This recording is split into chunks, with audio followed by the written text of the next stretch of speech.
3টা গরু কুরবানি দিলাম, ঘরের ভিতরে আরো মাংস আছে, গোস্ত নেওয়ার কোনো মানুষ পাইতাছি না।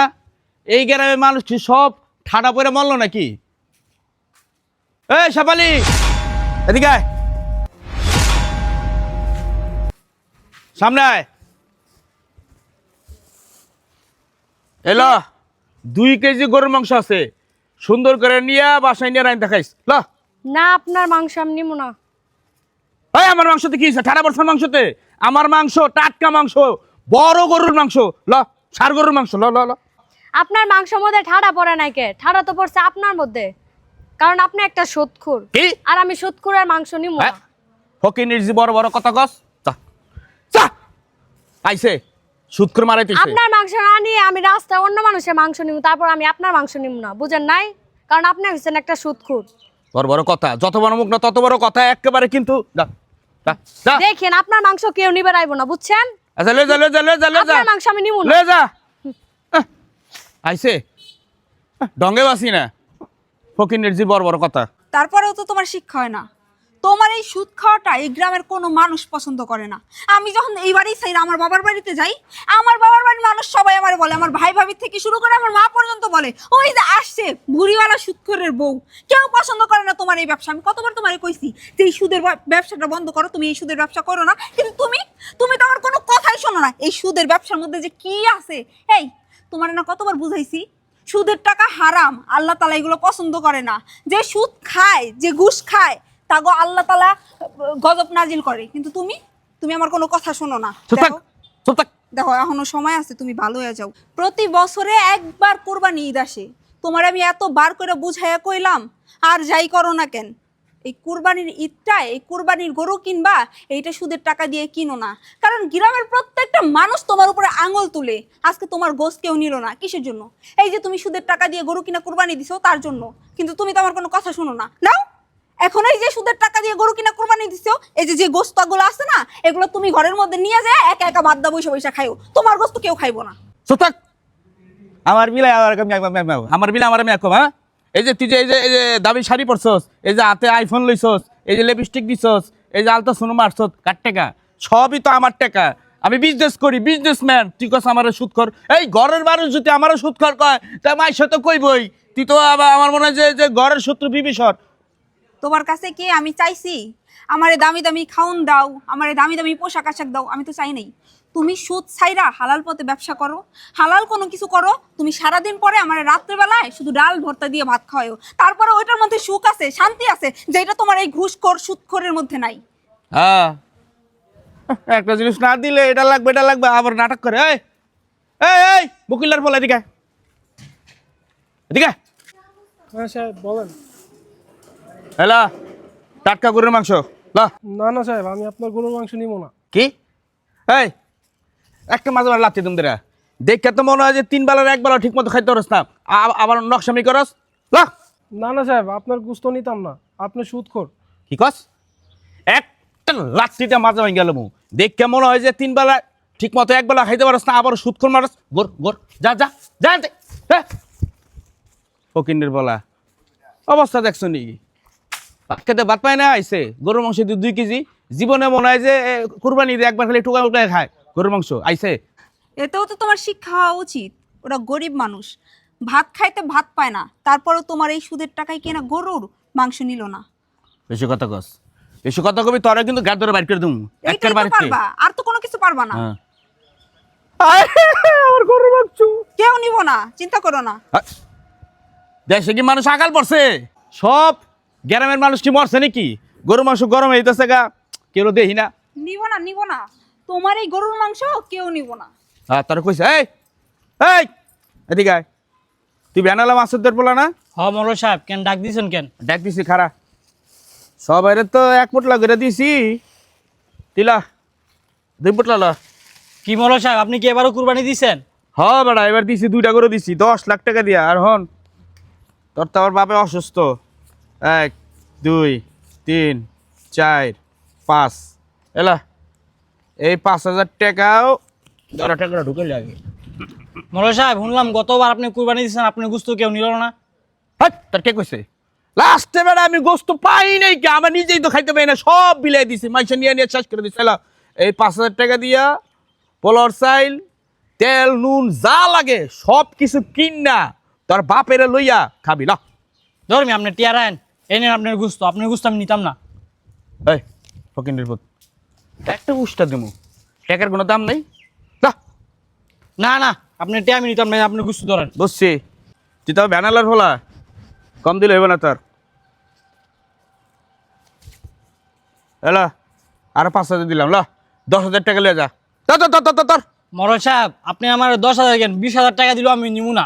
আপনার এই টাকার ভিতরে মানুষের রক্ত লাগিয়ে আছে। ফকিন্ডের পোলা কয় কি রক্ত লেগে রয়েছে, রক্ত তোর সমস্যা কি? ল আপনি এর হারাম টাকা নিয়ে আমার বাপেরে খাওয়াইলে আমার বাপে যে কদিন বাঁচবো আর কদিন বাঁচতেও না, মরে দেবো এমনি এমনি। ল ল ল দুষ্টুমি করিস না, লাগলার 2,000 বাড়াই দিছিস, ল যা।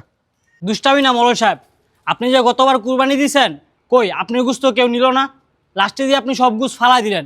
এবারও যে আপনি কুরবানি দিয়েছেন না, আপনার গুস্ত কেউ নিব না, কারণ আপনি গরিব মানুষের রক্ত চুষে খান। দেখেন মরল সাহেব, আপনি আমার যত টাকা লুপ দেন, আপনার এই টাকা আমি নিব না, কারণ আপনার এই টাকার ভিতর গরিব মানুষের রক্ত লাগিয়ে আছে।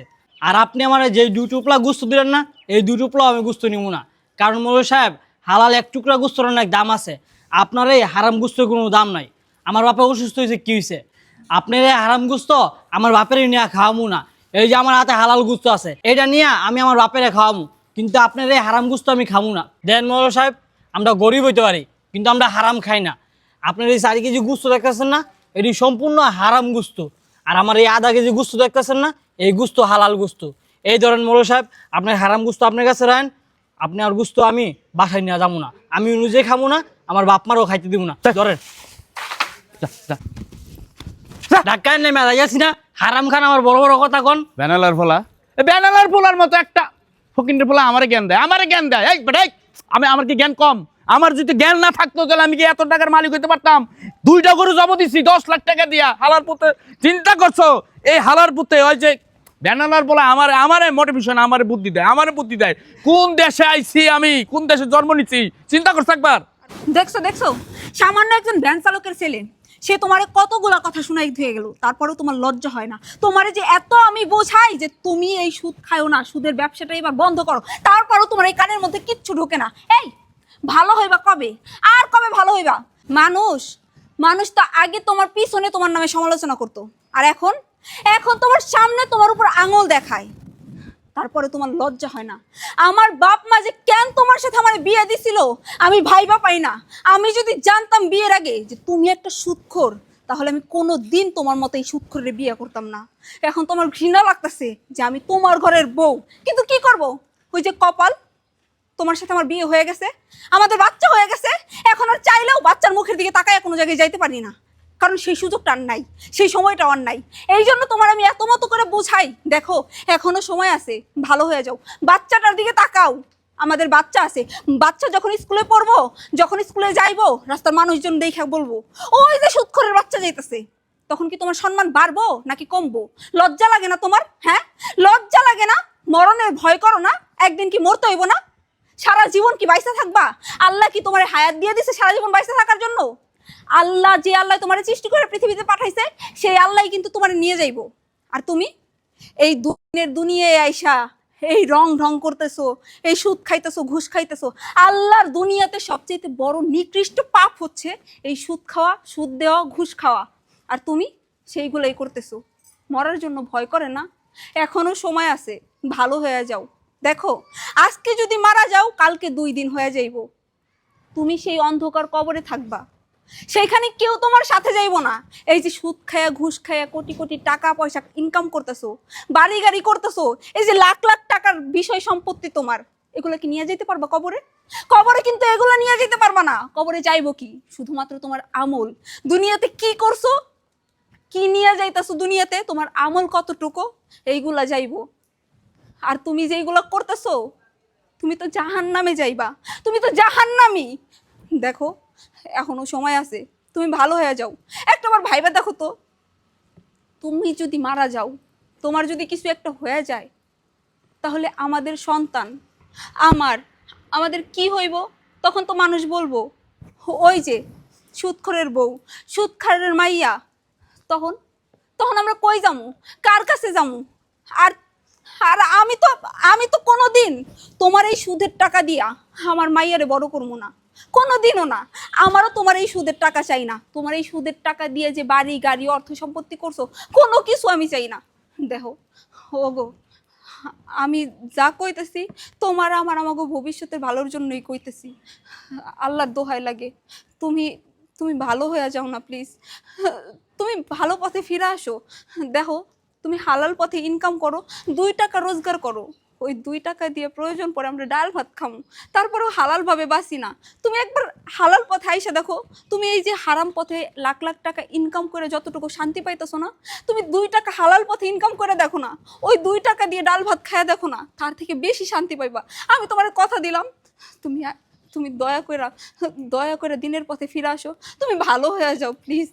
প্লিজ আমার এই কথাটা রাখো, তুমি দিনের পথে ফিরে আসো, তুমি ভালো হয়ে যাও প্লিজ। বউ, তুমি হাসাই কইছো। এই যে দেখো, এত দামি গরুর মাংস কেউ নেয় না। আমি আসলেই বুঝতে পারিনি, বুঝছো? তুমি রাইট, আমি রং করছি। কিন্তু তোমারে কথা দিতেছি, এই যে আমার যত সুদের টাকা আছে না, এই সুদের টাকা সব আমি এতিমখানায় দান করে দিব, যাতে কইরা আর গঞ্জে যত দোকান আছে না, যত সুদের ব্যবসা আছে আমার সব বন্ধ। প্রয়োজনে হালাল ব্যবসা ছোট ব্যবসা করুন। তোমার কথা দিয়েছি বউ, সত্যি তুমি আমার চোখ খুলে দিছো। আলহামদুলিল্লাহ, আল্লাহর কাছে লাখ লাখ শুক্রিয়া। অবশেষে দেরি তো হইলেও তুমি তোমার ভুলটা বুঝতে পারছো। আজকে আমি সার্থক, আমার আর কিচ্ছু চাই না তোমার কাছ থেকে। শুধু আমরা ডাল ভাত খায়া সুখে শান্তিতে দিন পার করতে পারলেই হয়েছে, আর কিচ্ছু লাগবো না। হব। আর এই মাংস কি করুম তাহলে? এই মাংস কি করা যায়? আচ্ছা, একটা কাজ করি, মাংসগুলো আপাতত ঘরে নিয়ে যাই, তারপর ভাইবা চিন্তা দেখি ঠান্ডা মাথায় কি করা যায়। হ্যাঁ, ধরো। তুমি ঠিকই কইছো। ধরো।